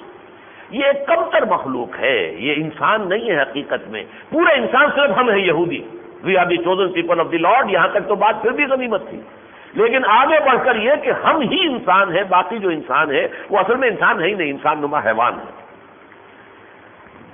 اس کے نتیجے میں ان کا جو اخلاقی اور دینی زوال ہوا ہے، اس کی انتہا اور ان کی ذہنیت کا فساد جو ہے وہ سامنے آیا ہے حضرت مسیح علیہ السلام کی بعثت پر۔ آپ سوچئے کسی قوم کا ذہن کتنا بدل گیا ہے، ضمیر کتنا بگڑ گیا ہے، طباع میں کتنا فساد آ چکا ہے، شخصیتیں کتنی پرورٹ ہو چکی ہیں کہ اللہ کے ایک جلیل القدر پیغمبر کو وہ کیا کچھ کہہ رہے ہیں، ولد الزنا بھی کہہ رہے ہیں، جادوگر کہہ رہے ہیں، معجزے اور جادو میں فرق نہیں کر پا رہے، انہیں جادوگر کہہ رہے ہیں، اور یہ کہ انہیں کافر قرار دے رہے ہیں، مرتد قرار دے رہے ہیں، واجب القتل قرار دے رہے ہیں۔ یہ گویا کہ ذہنیت کے اندر فساد، ان کی مزاجوں میں جو خرابی پیدا ہو چکی تھی، اس حد تک اس کی سب سے بڑی علامت یہ ہے۔ نتیجہ کیا ہوا؟ وہ ملعون ہوئے۔ لعن الذین کفروا من بنی اسرائیل علی لسان داؤد و عیسی ابن مریم۔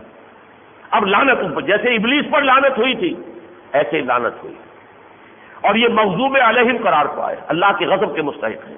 اگرچہ ان کے ساتھ پھر بھی اللہ نے ایک رعایت برتی ہے، انہیں اسی وقت ختم نہیں کیا قوم نوح، قوم ہود، قوم صالح کی طرح، بلکہ مزید ذرا انہیں ایک لیز آف ایگزسٹنس گرانٹ کی ہے، اگرچہ طے ہو گیا کہ یہ ملعون ہے، مغضوب علیہ۔ اب یہ کہ اس کے بعد 600 برس کے بعد حضور کی بعثت ہوئی، اور اب دوسری امت مسلمہ دنیا میں آئی، امت محمد علیہ صاحب الصلاۃ والسلام۔ یہ امت جب سامنے آئی ہے اور اس میں ایک موقع انہیں دیا گیا، یہ بھی میرے نزدیک ایک رعایت دوسری ہے جو اللہ نے کی ہے ان کے ساتھ، اور وہ رعایت یہ تھی کہ اگرچہ تم نے اپنے اصل رسول عیسیٰ علیہ الصلوۃ والسلام کا انکار کیا، کفر کیا، انہیں سولی پر چڑھایا، یہ دوسری بات ہے کہ ہم نے انہیں بچایا اور ہم لے گئے زندہ انہیں آسمان پر، تم نے تو چڑھا دیا نا، تم تو اس کے مجرم ہو۔ اس کے باوجود ہم تمہیں اب یہ موقع دے رہے ہیں، عسیٰ ربکم ان یرحمکم وان عدتم عدنا۔ اب یہ محمد الرسول اللہ کی بعثت ہو گئی ہے، یہ رحمت للعالمین بنا کر بھیجے گئے ہیں، ان کے سائے میں آج بھی آ جاؤ تو پروردگار تم پر رحمت فرمانے کے لیے تیار ہے۔ یہ ایک اور میرے نزدیک بہت بڑی رعایت ہے جو اس قوم کے ساتھ کی گئی، لیکن ان بدبختوں نے اس دوسری رعایت سے بھی فائدہ نہیں اٹھایا۔ بدترین دشمن محمد الرسول اللہ کے اور اہل ایمان کے صلی اللہ علیہ وسلم اور صحابہ کرام کے رضی اللہ تعالیٰ عنہم اجمعین، یہی یہودی بدترین دشمن۔ لہذا گویا کہ اب ان کا مغضوب ہونا، ملعون ہونا، مردود ہونا، رجیم ہونا، اب اس کے اوپر آخری مہر تصدیق ثبت ہو گئی۔ اب وہ مجموعی طور پر ابلیس بن گئے، انسانوں میں ابلیس کے معنی یہ ہے جس سے کوئی امید نہ رہ جائے۔ اب یہ جو آخری موقع انہیں ملا تھا محمد رسول اللہ صلی اللہ علیہ وسلم کی بعثت پر کہ ایمان لاتے اور اللہ کی رحمت کے دائرے میں آ جاتے، نہیں، تو اب یہ وہ لوگ ہیں کہ کسی خیر کی کوئی توقع نہیں، کوئی انہیں بھلائی کی امید نہیں، یہ ملعون ہے، مغضوب ہے، یہ مردود ہے، یہ رجیم ہے۔ لہذا اس کا نتیجہ اب کیا یہ سمجھ لیجئے، اب ان میں ایک بڑا مضبوط گٹھ جوڑ ہے، ابلیس لعین عزازیل اور اس کا شیاطین جن کا لشکر، اور یہ یہودی طاقت اور یہودی قوم، یہ انسانوں میں سے ان کا گٹھ جوڑ ہے، یہ مل کر اصل میں ابلیسی قوت بنے ہیں۔ انسانوں میں ایجنسی جو ہے، اس ابلیسیت کی ایجنسی سب سے بڑی آج وہ یہودیوں کے پاس ہے، بالکل وہی غصہ، وہی حسد، وہی تکبر۔ یہ نبوت تو ہمارے لیے تھی، یہ محمد کہاں سے آ گئے صلی اللہ علیہ وسلم؟ یہ وہ تو ان پڑھ قوم تھی، ان کو کیسے یہ فضیلت دے دی گئی؟ ہم تسلیم کرنے کو تیار نہیں ہیں، حسد کے اندر اصل کی آگ میں جلے ہیں۔ اور واقعہ یہ ہے کہ انہوں نے ایسا کاری وار کیا امت مسلمہ کی پیٹھ میں، حضرت عثمان رضی اللہ تعالیٰ عنہ کے عہد خلافت میں عبداللہ ابن سبا یہودی یمن سے آیا ہے، اسلام کا لبادہ اوڑھا ہے اور مسلمانوں کو دو حصوں میں تقسیم کر گیا جو آج تک تقسیم ہے۔ پہلے ان کا نام تھا شیعان عثمان اور شیعان علی، اب یہ اہل سنت اور شیعہ کے اندر تقسیم ہو گیا ہے اس کا شروع کردہ سارا معاملہ۔ یہ جو ہے اب تلا ہوا، یہ طبقہ جیسے ابلیس تلا ہوا کہ انسانوں کو برباد کر کے رہوں گا، چھوڑوں گا، مجھ پر جو ان کو عزت دی گئی، مجھ پر جو انہیں ترجیح دی گئی، میرے اوپر جو ان کو مقام دیا گیا، اس کا مجھے بدلہ لینا ہے۔ ان کو غرق کر کے رہوں گا، جہنم کے اندر اپنے سب کو انسانوں کو اپنے ساتھ لے کر گروں گا۔ اسی طریقے سے ابلیس کے یہ ایجنٹ جو ہے زمین میں، یہ یہودی قوم جو ہے، یہ در حقیقت اسی پر ادھار کھائے ہوئے۔ یہی ہے وہ پروگرام جس کے تحت سمجھ لیجئے اچھی طرح اس وقت اصل گٹھ جوڑ کس میں ہے؟ ابلیس لعین عزازیل، اس کے ساتھ شیاطین جن کا لشکر۔ زمین پر یہودی قوم، خاص طور پر ان میں زائنسٹ جو صہیونیت کی تحریک کو لے کر چل رہے ہیں، لیکن یہ کہ اس اصل گٹھ جوڑ کے معاملہ اب جو ہو گیا ہے، اس میں میں تفصیل سے لکھ چکا ہوں اپنی کتاب میں، سابق اور موجودہ مسلمان امتوں کا ماضی، حال اور مستقبل۔ سب سے زیادہ جو اس کا تشویشناک پہلو ہے وہ یہ ہے کہ اب ان یہودیوں کے اعلی کار بن چکا ہے پورا عالم عیسائیت۔ ابتداء انہوں نے جیسے کہ سنی اور شیعہ کی تفریق کرائی مسلمانوں میں، اسی طرح پروٹیسٹنٹس اور کیتھولکس کی تقسیم کرائی انہوں نے۔ اس کے بعد پروٹیسٹنٹس کو اپنا اعلی کار بنایا، وائٹ اینگلو سیکسن پروٹیسٹنٹس، جس کے سب سے بڑے اڈے اس وقت دنیا میں امریکہ اور انگلستان ہے۔ یہ پروٹیسٹنٹس کے سب سے بڑے مراکز ہیں اور یہ سب سے بڑے ایجنٹ ہیں۔ لیکن اب تو ہوتے ہوتے کیتھولسزم جو ہے، یعنی جو یہ رومی دوسرے جو عیسائی ہیں، کیتھولک عیسائی، یہ بھی پوپ نے بھی ہتھیار ڈال دیے ان کے سامنے اور وہ یروشلم کو بھی تسلیم کر لیا، اور یہ کہ اب ان کو حضرت مسیح کو سولی چڑھانے کا جو جرم تھا اس سے بھی انہیں بری کر دیا کہ نہیں، ان پر کوئی اس کا الزام نہیں ہے۔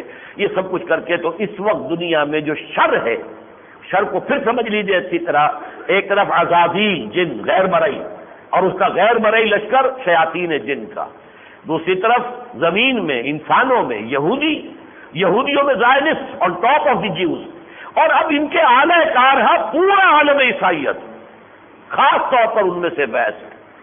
یہ ہے جس کے لیے اب نوع انسانی کے لیے ان کا دو گنا پروگرام ہے۔ United Nations Organisation, New World Order, World Bank, IMF، World Trade Organisation, TRIPS, یہ سب جو نظام چل رہا ہے، اور یہ ویمن 2000، یہ کائرو کانفرنس، یہ بیجنگ کانفرنس، بیجنگ +5 کانفرنس، اور ابھی اس کا سلسلہ چلے گا، یہ کوئی آخری کانفرنس تو نہیں ہوگی۔ اگر اس میں کچھ مسلمانوں نے ذرا کوئی ریزسٹ کیا تو پھر یہ کہ اس ریزسٹنس کو ختم کرنے کے لیے ذرائع سوچیں گے، پریشرائز کریں گے، اور ان کے ہاتھ میں بہت کوئی طاقت ہے، بہت سے ذریعوں سے وہ پریشر ڈال سکتے ہیں، جھکنے پر مجبور کر سکتے ہیں بہت سے مسلمان ملکوں کو۔ دیکھیں ان کا دو طرفہ پروگرام ہے۔ ایک پروگرام تو یہ ہے کہ وہ آخرت کی تباہی جو ہے ہمیشہ کی، جو ہمارے لیے تو ہو ہی گئی ہے، زیادہ سے زیادہ انسانوں کو جہنم میں لے جائے،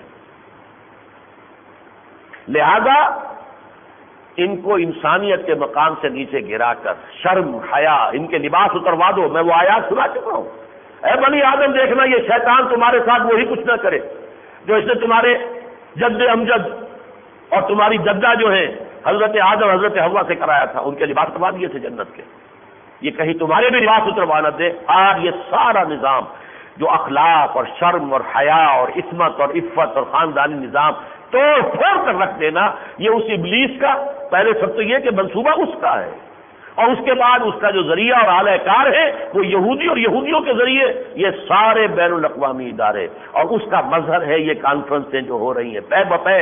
سن 94 میں کائرو کانفرنس، سن 95 میں بیجنگ کانفرنس، اربوں روپے خرچ ہوتے کانفرنس ہوتے، ایسے تو نہیں ہو جاتے۔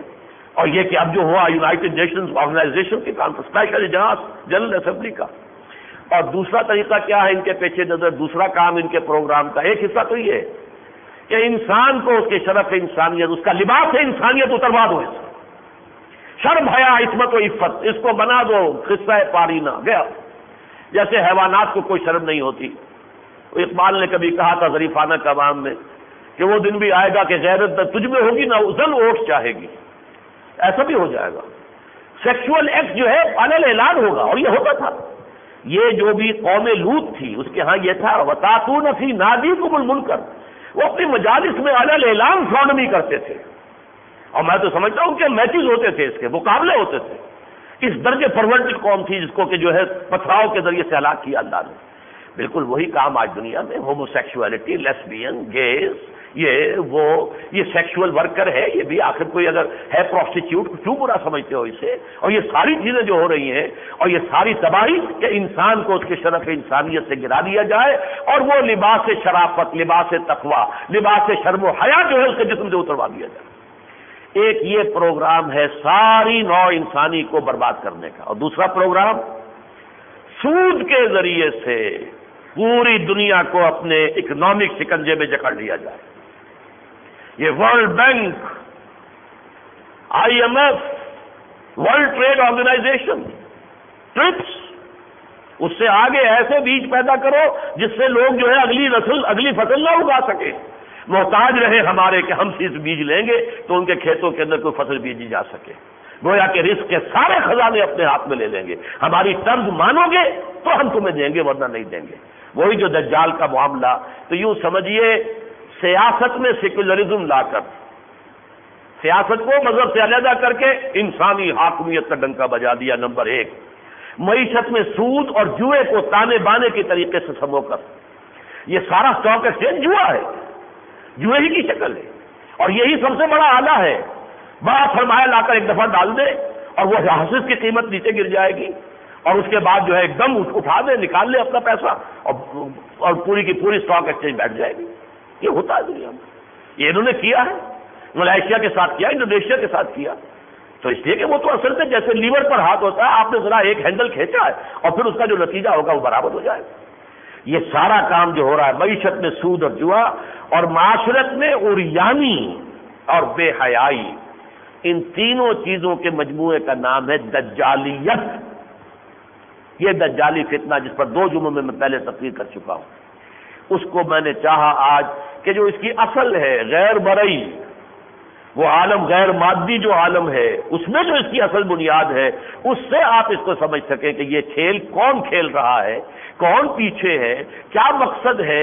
یہ حسد ہے جس کی آگ میں جل رہے ہیں، وہاں وہ ابلیس لعین، اور یہاں یہودی کہ ہمیں اللہ نے ٹھکرا کر اور محمد اور اس کی امت کو صلی اللہ علیہ وسلم یہ مقام عطا کر دیا، کنتم خیر امت اخرجت للناس تأمرون بالمعروف وتنہون عن المنکر۔ یہ تو ہماری منوپلی تھی، یہ تو ہمارے پروپرائٹری رائٹس تھے، اس پر ہم رہے ہیں 2000 برس تک، یہ ہمارے پاس رہا منصب، ہم سے چھین کر کیوں دے دیا گیا؟ یہ آگ ہے حسد کی، جس میں کہ وہ پوری نوع انسانی سے انتقام لینا چاہتے ہیں۔ اب یہ سمجھ لیجئے کہ میں ذرا آپ کو ابلیس کی ارزداشت کے الفاظ سنا رہا ہوں۔ علامہ اقبال نے بہت خوبصورت نظم ہے یہ 7 اشعار کی، اور یہاں وہ اصل نام انہوں نے استعمال کیا ہے۔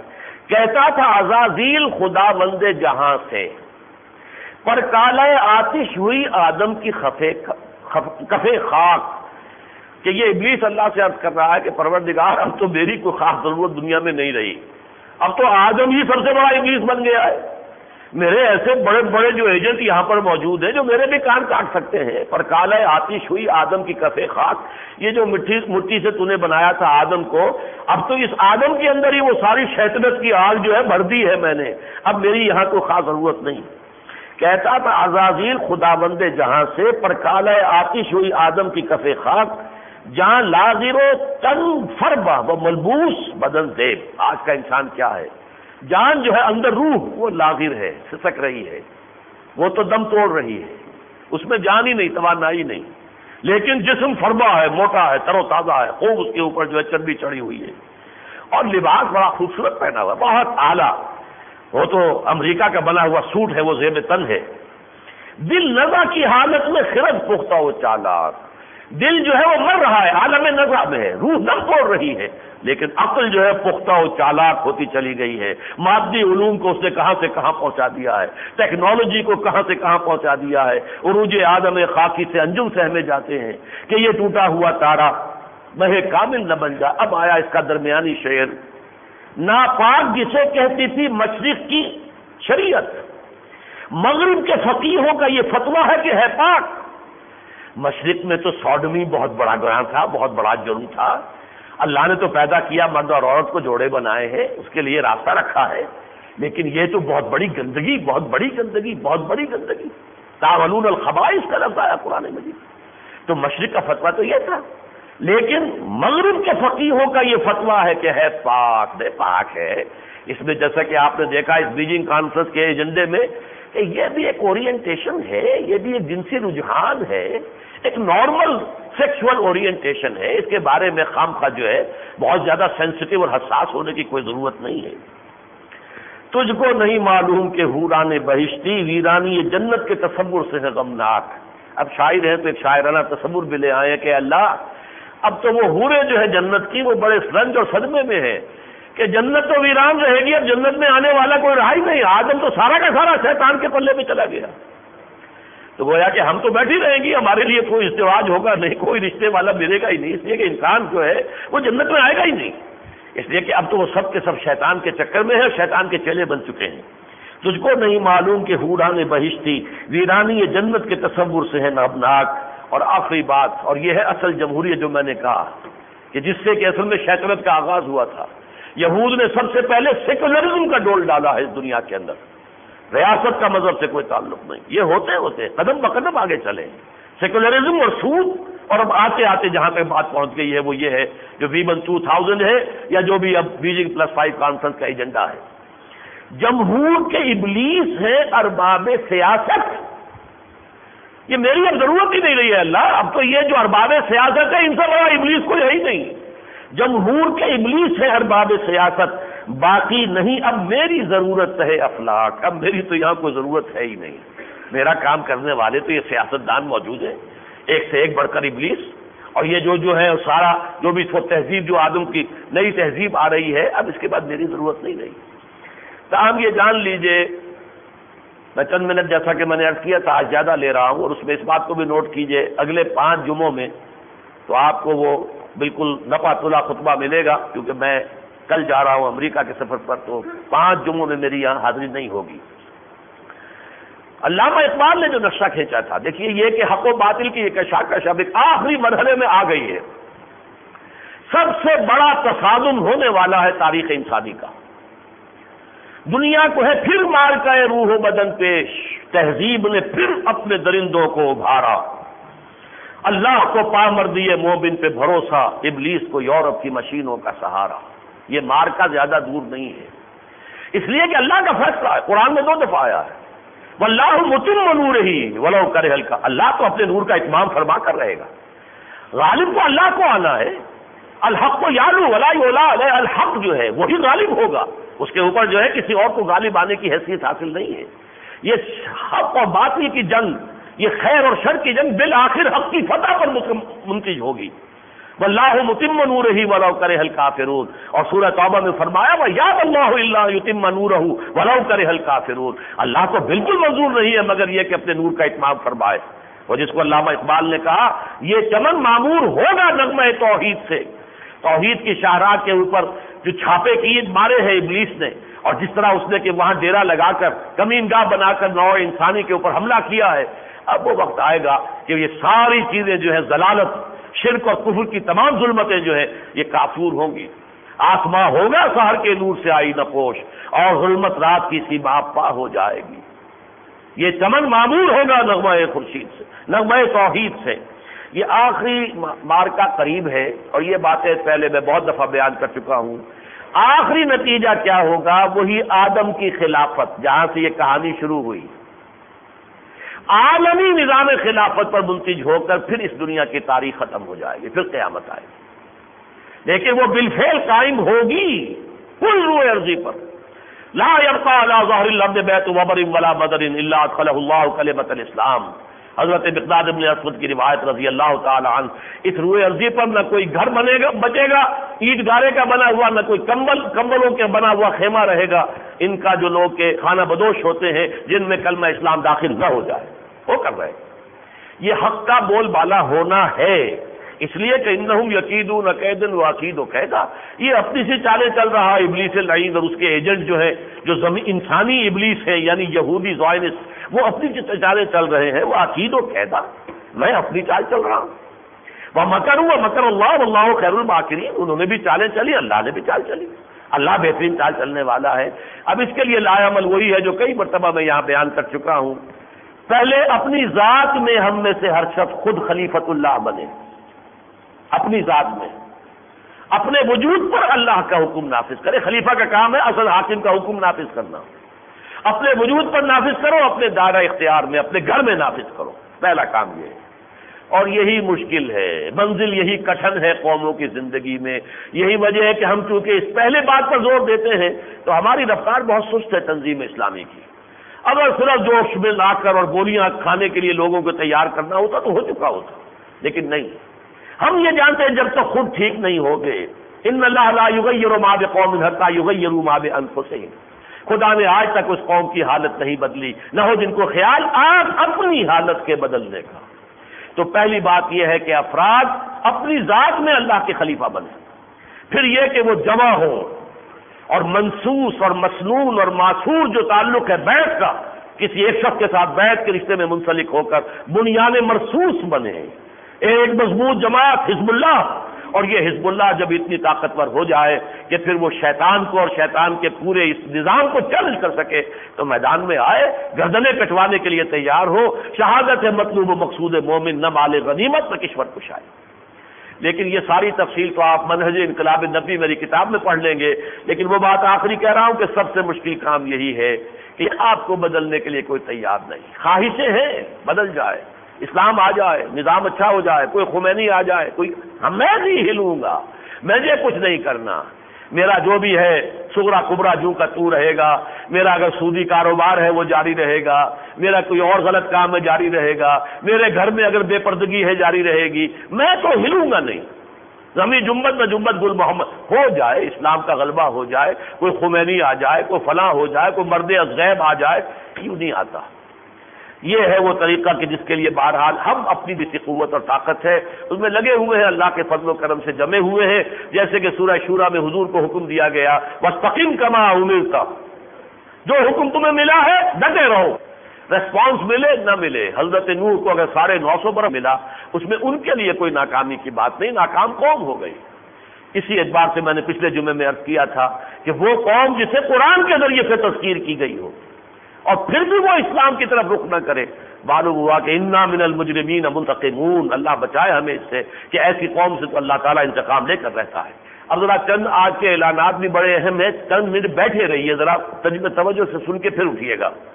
نمبر ایک تو یہ کہ آپ کو اطلاع دینی ہے کہ چچنیا کے لیے ہم نے جو کچھ فنڈ یہاں جمع کیا تھا، ہمارے پاس 14 لاکھ روپے جمع ہوئے تھے اس مسجد میں بھی، پھر لوگوں نے وہاں سے علیحدہ بھی دیے، کچھ امریکہ سے بھی ہمارے ساتھیوں نے پیسے بھیجے، وہ ہم نے $25,000 میں کنورٹ کرا کے افغان سفارت خانہ جو اسلام آباد ہے اس کے حوالے کر دیے ہیں، تاکہ چونکہ چچنیا کا سفارت خانہ افغانستان میں واحد دنیا میں ایک ہی سفارت خانہ ان کا ہے چچنیا کا، تاکہ وہ بالکل آفیشل لیول کے اوپر وہاں پہنچے۔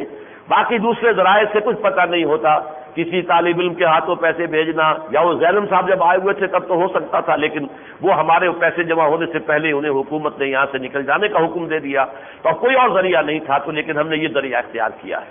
$25,000 جو آپ کی امانت تھی وہ ہم نے وہاں حوالے کر دی ہے، اور وہ انشاءاللہ چچنیا صحیح جگہ پر پہنچ جائے گی۔ اقول قولی ھذا واستغفر اللہ لی ولکم ولسائر المسلمین والمسلمات۔